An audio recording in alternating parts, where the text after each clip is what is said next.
Hello दोस्तों, स्वागत है हमारे YouTube चैनल अपसेक फॉर ड्रीम स्टडी पर। हम इस चैनल पर कक्षा 12 के लिए भी नई सीरीज लेकर आ रहे हैं। तो जो कक्षा 12 के छात्र हैं उनके लिए ये सीरीज बहुत महत्वपूर्ण होगी। तो आइए शुरू करते हैं आज का वीडियो।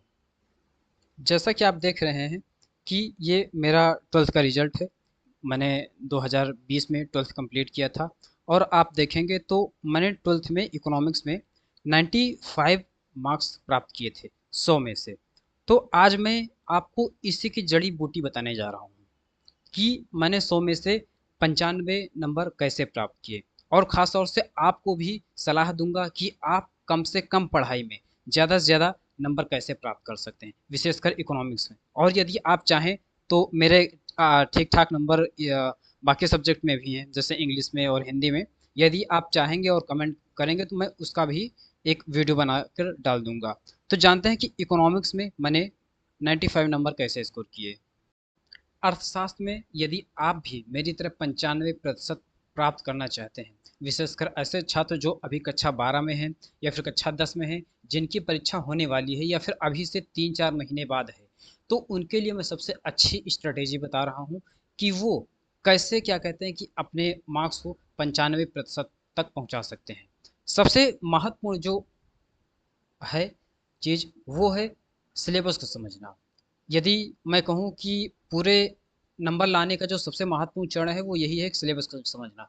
खास तौर से पीवाईक्यू को हमें देखना है कि जो पुराने पेपर हैं वो किस तरह आए हैं, उसमें वेटेज कैसा है। यदि आप देखेंगे कि कुछ प्रश्न हैं जिनका वेटेज पेपर में प्रायः ज़्यादा होता है, तो हमें क्या कहते हैं कि उन उन चीज़ों को क्या करना है कि ज़्यादा ध्यान देना है। जैसे अर्थशास्त्र में हम देखते हैं नेशनल इनकम का जो वेटेज है वो काफ़ी ठीक ठाक बना रहता है, तो हमें उस पर ध्यान देना है। साथ ही साथ जब हम फॉरेन एक्सचेंज रिजर्व में जाएंगे तो उसमें भी काफ़ी अच्छा स्कोप बनता है, तो हमें स्कोप और वेटेज के अनुसार पढ़ाई करनी है। और ख़ास तौर से हमें एक बुक लेनी है जिसको क्या करना है, कई बार पढ़ना है।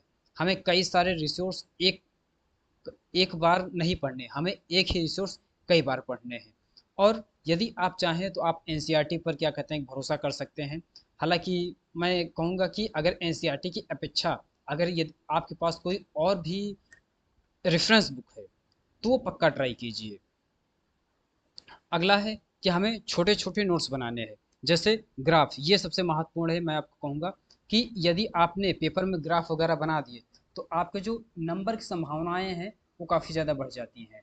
अगर आपने कोई सूत्र लिख दिया है, आपने कोई ग्राफ बना दिया है, तो वो सबसे महत्वपूर्ण है कि आप ग्राफ बनाएं, आप सूत्र लिखें, क्योंकि इसकी वजह से क्या होता है कि नंबर मिलने की संभावनाएं ज़्यादा हो जाती हैं।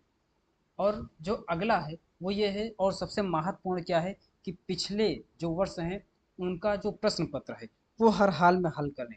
क्योंकि ये एक रामबाण है, सबसे बड़ा रामबाण यही है कि पिछले जो वर्ष के प्रश्न पत्र हैं उनको हर हाल में हल करें, क्योंकि उसी की वजह से पता चलता है कि परीक्षाओं में जो प्रश्न है उनका क्या ट्रेंड है, या फिर कितने मार्क्स के कौन से प्रश्न पूछे जा सकते हैं।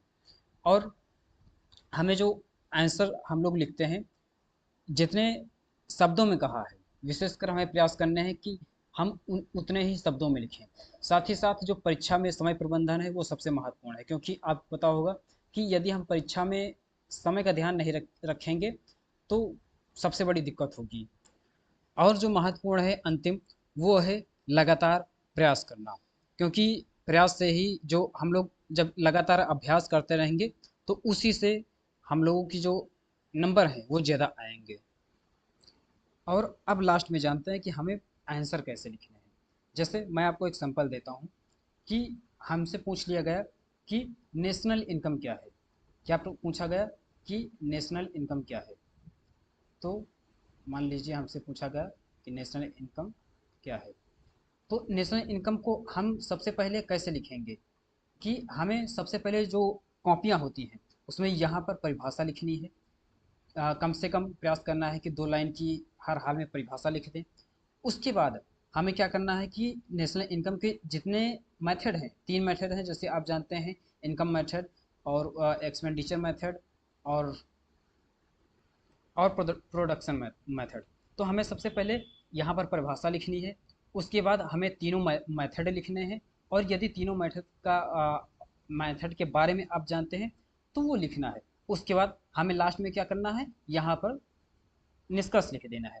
इससे क्या होता है कि जो हमारे मार्क्स मिलने की संभावनाएं हैं वो ज़्यादा हो जाती हैं। और साथ ही साथ हमें प्रयास करना चाहिए कि न्यूमेरिकल ज़्यादा आते हैं नहीं, इसलिए आप बहुत ज़्यादा फोकस कीजिए थ्योरी पर, क्योंकि न्यूमेरिकल आते हैं कुछ लेकिन बहुत ज़्यादा वेटेज उसका होता नहीं, इसलिए थ्योरी पर विशेष ध्यान दीजिए।